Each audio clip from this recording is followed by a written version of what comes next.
फैगौ 31 थारिखआव रमजान पबित्र रमजान बिथांमोना खालामगोन। बिनि थाखायनो गामि ओनसोलफ्राव जोबोद गोरिब दुखी मानसि थायो। बै बिथांमोना बे खुसि दिनाव माने जानाय लोंनायनिफ्राय लानानै गाननाय जोमनाय बेफोर खोब अबस्था मोजां नुयैनि जाउनाव गोसोफ्रा मोजां जाया। बिनिखायनो जोङो जा हायो आङो सारि गांफा होनायनि मोनसे हाबाफारि लाबाय थादों। आंनि समस्थियाव प्राय 3000सो मानसिनो गांफा सारि होनानै जाहाथे बिसोरो बे पबित्र बे रमजानाव ईद उल फितराव जाहाथे बाहागो लानो हायो।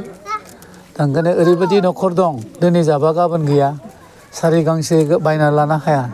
दा बैफोरबायदि गोरिब न'खरखौ नायनानै आङो गांफा सारि होनायनि बेबस्था लादों। दिनै खुरसाकाटियाव बाव होदोङो आरो थिग बिदिनो आं आंनि समस्थियाव होगोन दिनैनिफ्राय।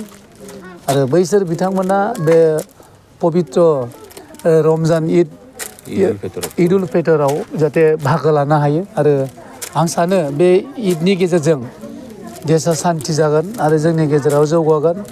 गावनि गेजेराव जाहाथे जोंनि गेजेराव अनलायलायनाय फैयो आरो बेवहाय खुनु गाज्रि जाथाय दाजाथों बेखौनो आं खावलायो।